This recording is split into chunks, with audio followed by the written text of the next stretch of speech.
Hello दोस्तों, स्वागत है आप सभी का। जैसे कि हम अपनी सीरीज में चर्चा कर रहे हैं गुरु के होने वाले गोचर के ऊपर, तो आज जो हमारी चर्चा का विषय होगा वो होगा तुला लगन, तुला राशि पर। जैसे कि मैंने पिछले जितने भी 6 वीडियोस बनाए हैं गोचर को लेके, उसमें आप सभी से अनुरोध किया है, वही अनुरोध यहाँ पर भी है कि सबसे पहले किसी भी सॉफ्टवेयर से, जिसमें आपका मन करे उस सॉफ्टवेयर से आप अपनी कुंडली बनाइएगा, एस्ट्रोसेज या जो भी आपको लगे, क्योंकि आपको सबसे इम्पोर्टेंट गोचर में आने के पहले 2-3 चीज़ों को देखना होगा। सबसे इम्पोर्टेंट है कि अष्टक वर्ग होगा। कैलकुलेशंस के एक जब आप क्लिक करते हैं तो वहाँ पे ये मिल जाता है आपको, वहाँ पे एक टेबल होगी, अन्यथा आपकी कुंडली बनी होगी और ग्रह लिखा होगा कि किस ग्रह का कितना अष्टक वर्ग है।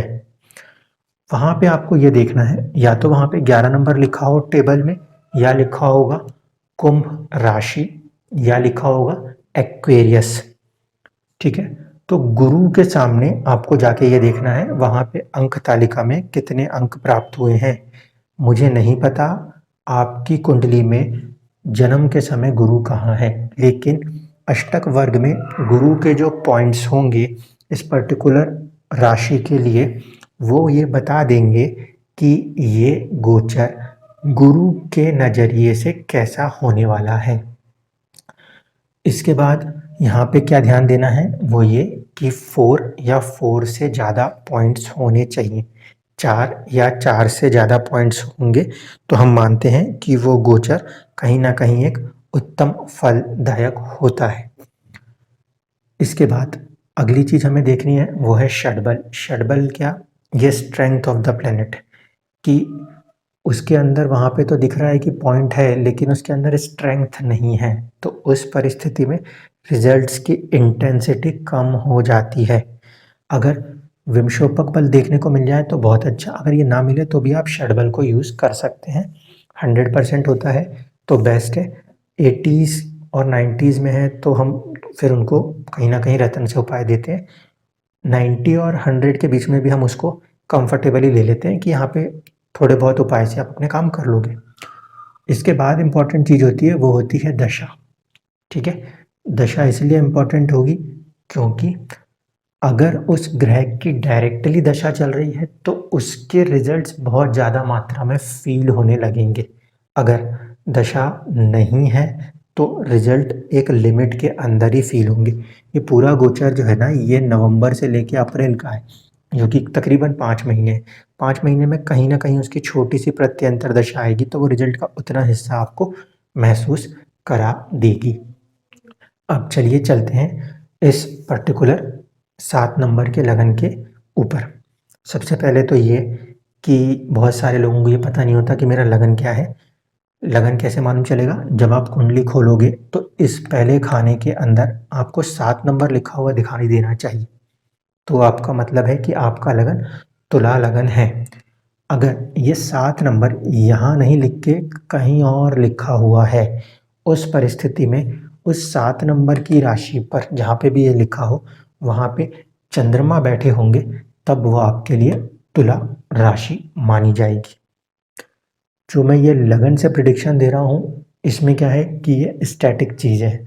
चंद्रमा से जो प्रिडिक्शंस होती है यानी कि राशि तुल्य जो होता है वो प्रभाव कुछ हद तक मन पे होते हैं, जबकि ये प्रभाव क्योंकि लगन है मटेरियलिस्टिक वे में ज़्यादा इम्पैक्ट इसका आता है। चलिए अब देखिए, अगर आपकी कुंडली को आपको दिखाई देता है कि यहाँ पे 7 नंबर से शुरू होती है तो पहले ये देखना पड़ेगा कि यहाँ पे नक्षत्र कौन सा आ रहा है, क्योंकि वहाँ पे आप अपने लगन की डिग्री को चेक कीजिएगा। अगर वहाँ पर आपको ये दिखाई देता है कि स्वाति नक्षत्र है, स्वाति नक्षत्र है, तो उस परिस्थिति में थोड़ा सा ना अपनी हेल्थ को लेकर केयरफुल हो जाइएगा। ये मैं स्पेसिफिकली कह रहा हूँ उन लोगों के लिए जिन्होंने कुंडली खोली और उनको दशा नज़र आई कि मेरी राहु की महादशा, अंतरदशा, प्रत्यंतर दशाएं चल रही हैं, तो वो लोग अपने हेल्थ को लेकर थोड़ा सा केयरफुल रहिएगा। ये गोचर सेकेंडरी वर्क करेगा क्योंकि दशा जो है, दशा का लॉर्ड राहु वो 8वें घर में चल रहा है, इसलिए तो कि जब तक इंसान मन से ही अपने थॉट प्रोसेस को लेके उदास है, तो फिर वो दूसरे किसी भी चीज़ को एन्जॉय नहीं कर पाता। इसीलिए अगर आप ये यहाँ पे लगन देखते हैं 7 नंबर, तो पहले ये देखिएगा लगन की डिग्री के आगे एक नक्षत्र लिखा होगा। नक्षत्र अगर स्वाति लिखा हुआ दिखता है तो थोड़ा-सा अपने आप को पहले मेडिटेशन में लेकर आइएगा। नक्षत्र अगर आपको नज़र आता है स्वाति, तो पहले मेडिटेशन में लेकर आइएगा, ठीक? इसके बाद अब आगे बात करते हैं। इसी लगन के अंदर आखिरी की जो डिग्रियाँ होती हैं, वहाँ पे हमें नज़र आता है विशाखा नक्षत्र। तो विशाखा नक्षत्र भी अगर यहाँ पे आपको लगा हुआ दिखा मिल रहा है, जब आपने खोली कुंडली आपको दिखाई दिया लगन की जो डिग्री है वो विशाखा नक्षत्र में गई है, तो उस परिस्थिति में ये गोचर इन लोगों के लिए काफ़ी फायदेमंद है, क्योंकि विशाखा नक्षत्र के स्वामी होते हैं गुरुदेव, जो कि नीच के चल रहे थे। तो ऐसी परिस्थिति में ये जो नीच से बाहर आएंगे, उसमें कहीं ना कहीं उनके आत्मबल में, उनके थॉट प्रोसेस में पॉजिटिविटी आएगी। पूरा खेल इसके अंदर आने वाली डिग्री का होगा, राशियां यही रहेंगी, बस डिग्रियां बदलती जाएंगी। जब स्वाति का नक्षत्र मिलेगा तो अभी भी अप्रैल तक चुनौतियां हैं, लेकिन अगर नक्षत्र स्वाति से आगे बढ़ जाता है, नक्षत्र आ जाता है गुरुदेव का विशाखा नक्षत्र, तो गुरुदेव क्योंकि नीच के थे तो नीचता भंग करके अब बाहर आ जाएंगे, तो इसलिए इनके अंदर पॉजिटिविटी आती हुई दिखाई देगी। इसके बाद गुरु जो है इस कुंडली में वो स्वामी कहाँ कहाँ के, गुरु इस कुंडली में स्वामित्व रखते हैं एक तो रोग भाव का, दूसरा गुरु के पास स्वामित्व है वह है 3rd हाउस का, पराक्रम का। तो गुरु इस लगन कुंडली में 2 भावों के स्वामी हैं, उनमें से दोनों कोई भी भाव इतना पॉजिटिव नहीं है, एक रोग देने के काबिल है और दूसरा पराक्रम। इसमें यह ध्यान रखना होगा कि गुरु का यह गोचर आपको कुछ हद तक हेल्थ पे फोकस रखते हुए चलना है। प्लस पॉइंट ये है कि गुरु जो कि सबसे शुभ ग्रह है वो आपके पंचम भाव में मौजूद है और पंचम भाव का स्वामी केंद्र में आया है। गुरु का सबसे शुभ ग्रह होकर यहाँ बैठना वहाँ तक अच्छी बात है, वो लगन को देखेंगे, हेल्थ को इम्प्रूव करने की कोशिश करेंगे, ये आपकी आमदनी के भाव को देखेंगे, आमदनी बढ़ाने की कोशिश करेंगे, या आपके किस्मत को देखेंगे, कुछ हद तक आपके किस्मत में भी कुछ बेहतर सपोर्ट करने की कोशिश करेंगे। इसमें 2 इम्पॉर्टेंट फैक्टर्स को ध्यान रखें। एक तरफ से ना ये जो शनि यहाँ दिखाई दे रहा है तुला लगन वालों को, ये एक शश राजयोग फॉर्म करके चल रहा है, जो कि तकरीबन जनवरी 2020 से चल रहा है और अप्रैल 2022 तक चलेगा। At the same time Ketu जो है ये भी सितंबर कह सकते हैं, सितंबर 2020 के आसपास से ये केतु यहाँ पे चल रहा है। शनि और केतु का जॉइंट एस्पेक्ट आपके 10th हाउस ऑफ स्टेटस पर है और शनि केतु का जॉइंट एस्पेक्ट आपके 6th हाउस जो कि सर्विस का भी होता है और बीमारी का भी होता है। तो हम ये कह सकते हैं कि कहीं ना कहीं सितंबर 2020 के बाद से कुछ हद तक इंसानों में कुछ प्रॉब्लम्स, बीमारियां, हेल्थ इश्यूज भी आए होंगे, कुछ सर्विस के अंदर चैलेंजेस भी आए होंगे, कुछ चैलेंज उनको स्टेटस में भी देखने को मिल रहा होगा। लेकिन ये वाली चुनौतियां अभी चलेंगी अप्रैल तक, इससे इनकार नहीं करना है। परंतु गुरु का शनि के साथ जॉइंट एस्पेक्ट अब आपके 1st हाउस पर है, आपकी पर्सनैलिटी पर है। तो ये कड़े संघर्ष जो आप यहाँ और यहाँ करने वाले हो, ये कड़े संघर्ष अब आपको बहुत अच्छी पर्सनैलिटी, खुद की एक अच्छी इमेज, खुद का एक अच्छा स्टेटस, खुद की एक अच्छी सेल्फ रिस्पेक्ट देने की सिचुएशन बना रहे हैं। इसको ध्यान रखिएगा। जिन पे ये दशाएं चल रही हैं इनको थोड़ा सा परेशानी महसूस हो सकती है अप्रैल तक, इसके बावजूद भी परिस्थितियां इनको सपोर्ट करेंगी गुरु के इस गोचर के द्वारा।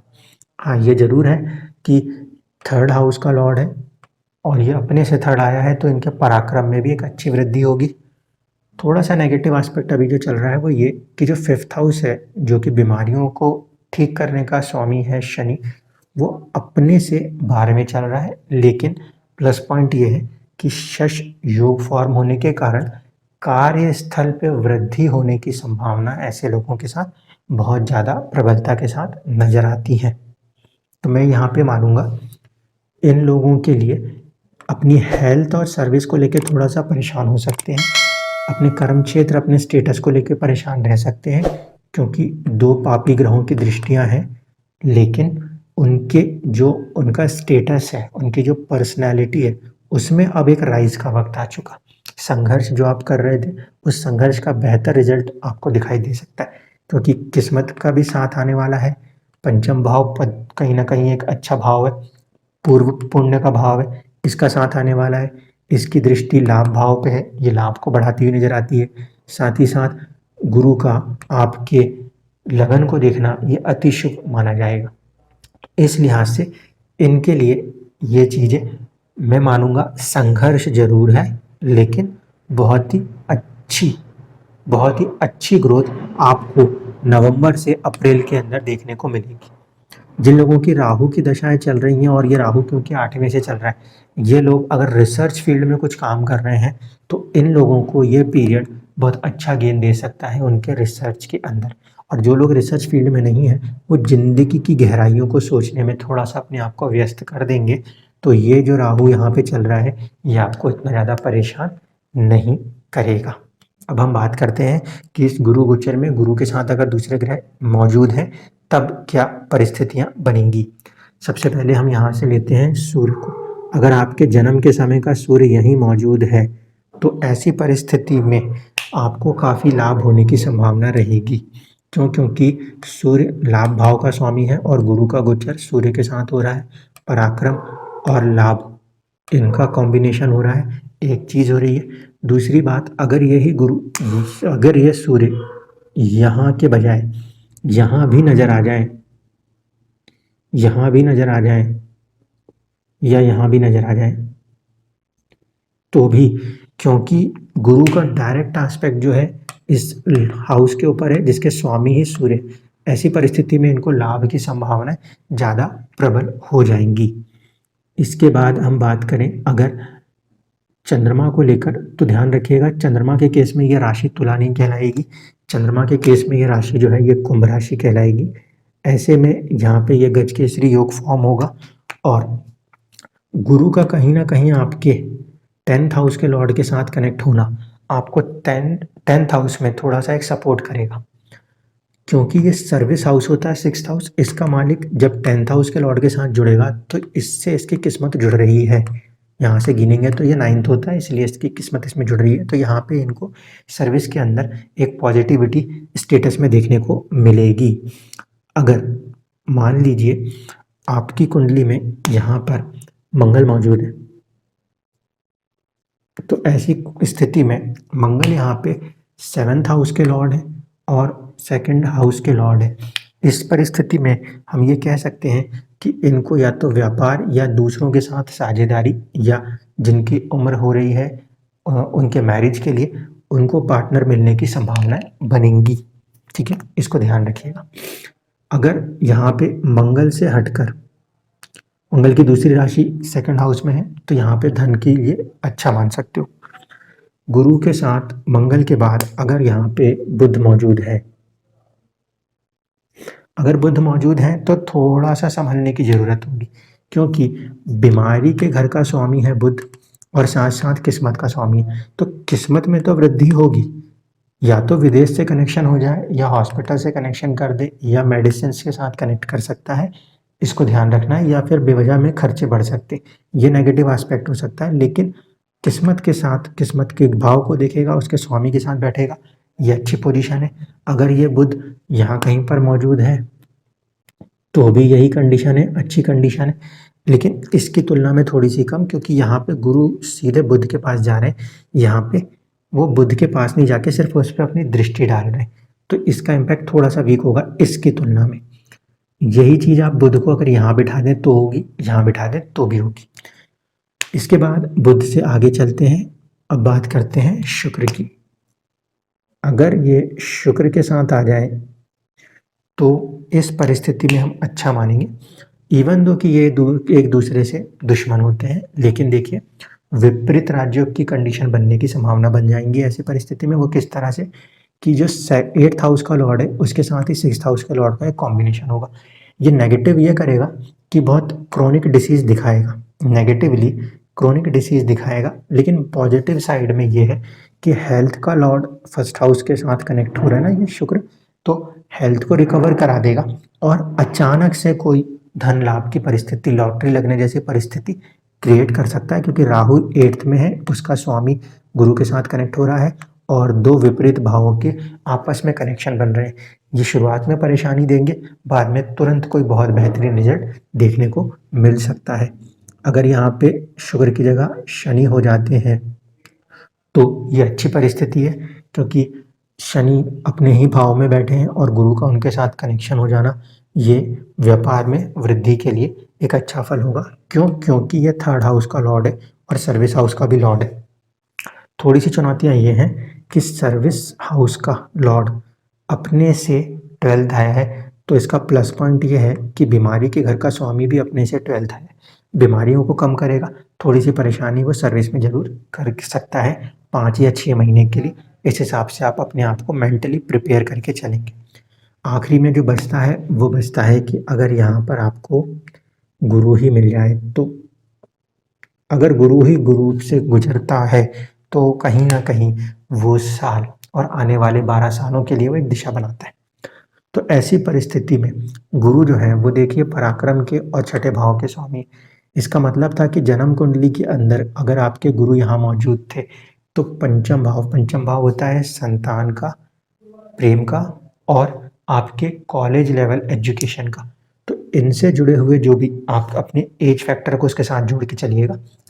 संतान, ज्ञान यानी कि कॉलेज लेवल की एजुकेशन और पराक्रम के साथ ही इसका कनेक्शन है, ठीक है, और प्रेम संबंध के साथ। तो इन 3 चीज़ों में आपकी जो भी एज फैक्टर है उसके साथ ये चीज़ें कनेक्ट होती हुई नज़र आ सकती हैं। 6ठे भाव का स्वामी क्योंकि यहाँ कनेक्ट है तो थोड़ा सा रिलेशंस में ध्यान रखिएगा, वहाँ पे दोस्तों से साथ दुश्मनी ना होने पाए, क्योंकि ये पंचम में बैठ के आपके 11वें भाव को देख रहा है। तो दोस्तों को भी समय दीजिए, अपने आप को थोड़ा सा फ्री कीजिए, क्योंकि ये लगन पिछले समय से काफ़ी चुनौतियों को झेल रहा है। इस लगन के ऊपर शनि की दृष्टि थी, इससे कर्म क्षेत्र पे शनि की दृष्टि थी, इस कुंडली में शनि की दृष्टि 6ठे भाव पे थी और इनके कर्म क्षेत्र पे केतु और ये 6ठे भाव पे भी केतु की दृष्टि थी। तो मैं मान के चल रहा हूँ कि 7 नंबर के लगन के जो लोग थे और राशियों के जो लोग थे उनको प्रोफेशन की तरफ पे, कहीं हेल्थ की तरफ पे, सर्विस की तरफ पे, बॉसेस के साथ बहुत सारी चुनौतियाँ आ रही थी। इनको अपनी लाइफ के अंदर एक पॉजिटिविटी लेकर आनी चाहिए, ताकि ये एक अच्छी हाई ग्रोथ की तरफ आगे जा रहे हैं। और जैसे ही अप्रैल के बाद की सिचुएशन हम देखेंगे तो बहुत सारे लोगों के अंदर काफ़ी बेहतरीन पॉजिटिविटी हमें दिखाई देगी। तो ये था आज के तुला लगन, तुला राशि के लिए गुरु का गोचर। मुझे यकीन है कि आपको ये चीज़ें समझ आएंगी। आप इन पे ध्यान रखते हुए अगर ये हैं तो उस हिसाब से ये सारी चीज़ों की इंटेंसिटियाँ होंगी। और मैं सभी श्रोताओं से बोलूँगा कि अब आप ज़्यादा से ज़्यादा लोगों के साथ इस चैनल को सब्सक्राइब करने के लिए उनसे भी कहें, ताकि उन लोगों को ये पूरी चीज़ डीपली समझ में आए। हम क्या होता है कि अच्छा सुनने के लिए बस बैठते हैं कि नहीं सामने वाले ने ये बोल दिया अब तो ये होना है। ये वाली जो बातें मैं आपसे कह रहा हूँ ये उसमें नहीं होती। आने वाले वक्त के अंदर जब मैं ये पूरी सीरीज़ कंप्लीट कर दूंगा तो मैं उस लेवल पे एक बार फिर आऊँगा जहाँ मैंने आपको अपने राहु वाले सीरीज़ में समझाया था कि गुरु जब कहीं पे एंटर हो रहे हैं तो ये गुरु आगे जाके कम से कम 3 नक्षत्रों से जुड़ेंगे। उसके लेकर मैं बात आगे करूँगा। अभी मैं पूरी की पूरी बात कर रहा हूँ तो पूरी राशि को लेके बात कर रहा हूँ। ये वाली चीज़ की जो डेप्थ है मैं ये पूरे 12 के 12 जब लगन पूरे कर दूंगा तो एक लगन पूरी एक अकेली वीडियो सभी लगनों को लेकर इस पे बना दूंगा, ताकि वो चीज़ आपको समझ में आ जाए। आई होप कि आपको ये वीडियोस पसंद आ रहे हैं। आगे भी आप लोग जुड़े रहें, एंजॉय करते रहें और अपनी ज़िंदगी को रीड करें, क्योंकि आपकी ज़िंदगी वो किताब है जिसे आपने कभी पढ़ा नहीं। धन्यवाद।